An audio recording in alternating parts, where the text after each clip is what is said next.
The law of non-resistance. Quote, resist not evil. Be not overcome of evil, but overcome evil with good. Don't be overcome by evil, but overcome evil by doing good. Romans chapter 12, verse 21. Nothing on earth can resist an absolutely non-resistant person. The Chinese say that water is the most powerful element because it is perfectly non-resistant. It can wear away a rock and sweep all before it. Jesus said, quote, resist not evil.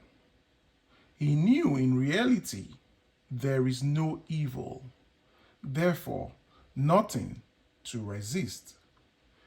Evil has come of man's vain imagination, or a belief in two powers, good and evil. There is an old legend that Adam and Eve ate of, quote, Maya, the tree of illusion, end quote, and saw two powers instead of one power, which is God. Therefore, evil is a false law man has made for himself through psychoma or soul sleep.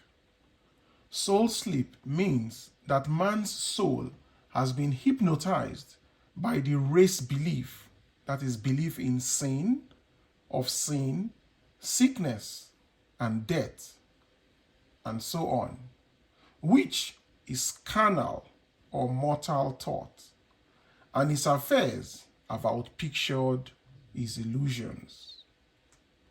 We have read in a preceding chapter that man's soul is his subconscious mind, and whatever he feels deeply, good or bad, is outpictured by that faithful servant, his helpmate. His body and affairs show forth what he has been picturing. The sick man has pictured sickness, the poor man, poverty, the rich man, wealth. People often say, quote, why does a little child attract illness when it is too young even to know what it means? I answer that children are sensitive and receptive to the thoughts of others about them, and often outpicture the fears of their parents. I heard a metaphysician once say, if you do not run your subconscious mind yourself, someone else will run it for you. Mothers often unconsciously attract illness and disaster to their children by continually holding them in thoughts of fear and watching for symptoms. That which I have greatly feared has come upon me. Job 3:25. For example, a friend asked a woman if her little girl had had the measles. She replied promptly, not yet. This implies that she was expecting the illness and therefore preparing the way for what she did not want for herself and child. However, the man or woman who is centered and established in right thinking, the person who sends out only goodwill to his fellow man and who is without fear, cannot be touched or influenced by the negative thoughts of others. In fact, he could then receive only good thoughts, as he himself sends forth only good thoughts. Resistance is hell, for it places man in a state of torment. A metaphysician once gave me a wonderful recipe for taking every trick in the game of life. It is the acme of non-resistance. He gave it in this way, quote, "At one time in my life, I baptized children, and of course, they had many names. Now I no longer baptize children, but I baptize events. But I give every event the same name. If I have a failure, I baptize it success. In the name of the Father, and of the Son, and of the Holy Spirit." In this, we see the great law of transmutation, founded on non-resistance. Through his spoken word, every failure was transmuted into success. For example, a woman who required money and who knew the spiritual law of opulence was thrown continually in a business way with a man who made her feel very poor.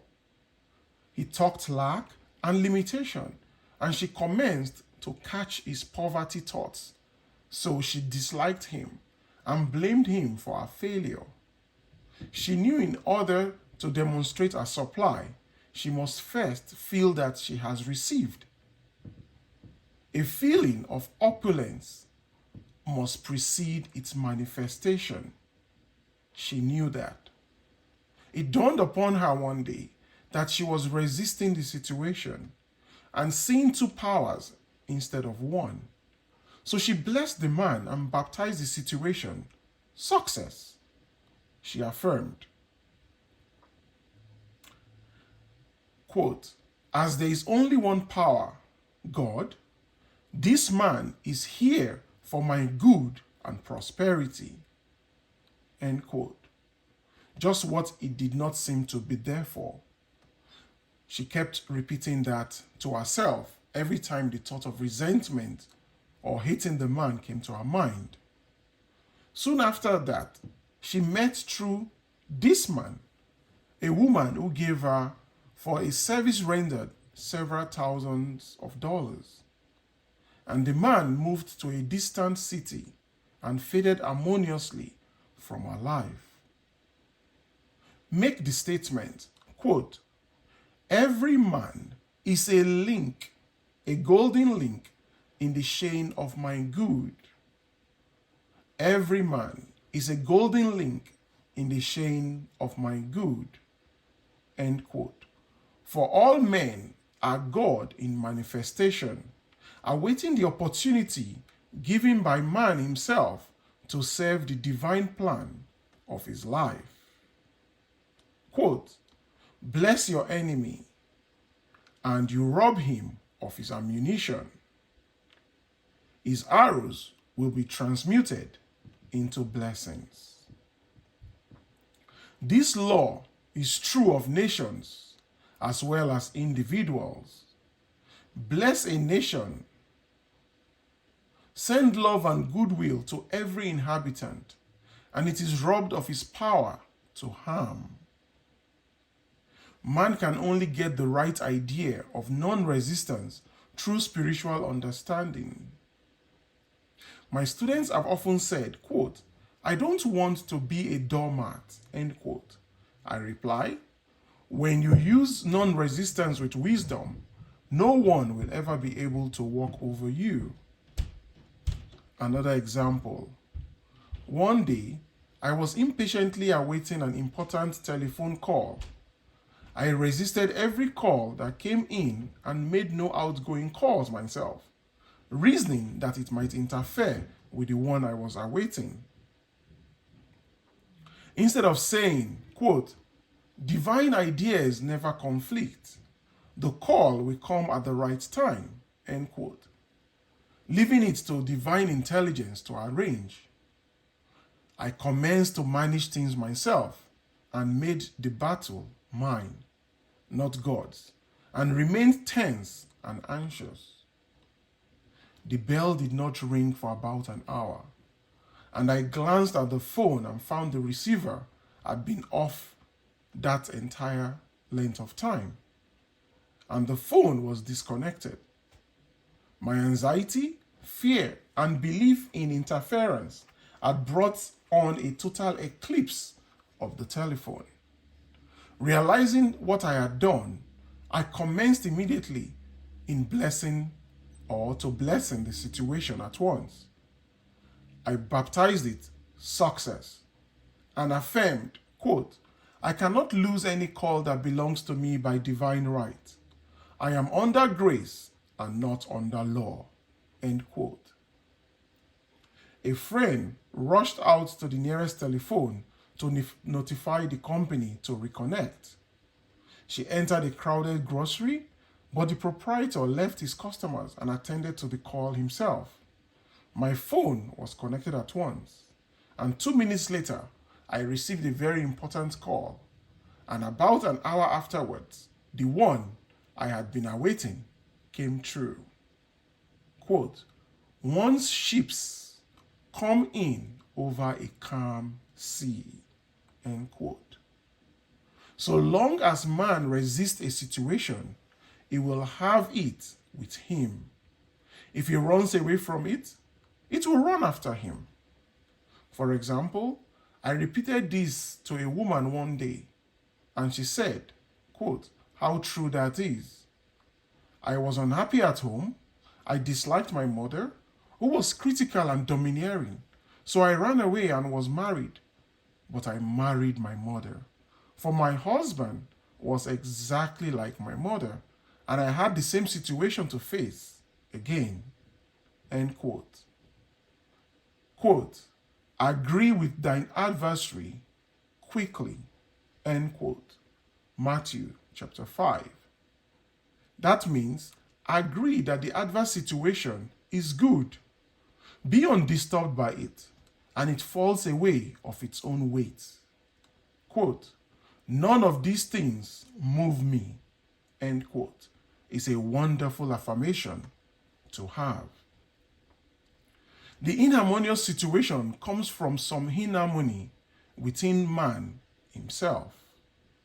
When there is in him no emotional response to an inharmonious situation, it fades away forever from his pathway. So we see that man's walk is ever with himself. People have said to me, quote, give treatments to change my husband or my brother, end quote. I reply, no, I will give treatment to change you. When you change, your husband and your brother will change. One of my students was in the habit of lying. I told her it was a failure method, and if she lied, she would be lied to. She replied, quote, I don't care. I can't possibly get along without lying, end quote. One day, she was speaking on the phone to a man with whom she was very much in love. She turned to me and said, quote, I don't trust him. I know he's lying to me, end quote. I replied, well, you lie yourself. So, someone has to lie to you, and you will be sure it will be just the person you want the truth from, end quote. Some time after that, I saw her and she said, quote, I am cured of lying, end quote. I questioned, what cured you? She replied, quote, I have been living with a woman who lied worse than I did, end quote. One is often cured of his faults by seeing them in others. Life is a mirror, and we find only ourselves reflected in our associates or acquaintances. Living in the past is a failure method and a violation of spiritual law. All things are passed away, for behold, all things are become new. Look at the new, forget the old. Jesus said, quote, behold, now is the accepted time. Now is the day of salvation. Lot's wife looked back and was turned into a pillar of salt. The robbers of time are the past and the future. Man should always bless the past and forget it, if it keeps him in bondage, and bless the future, knowing it has in store for him endless joys, but live fully in the now. Now is the day of salvation. 2 Corinthians chapter 6. For example, a woman came to me complaining that she had no money with which to buy Christmas gifts. She said, quote, "Last year was so different.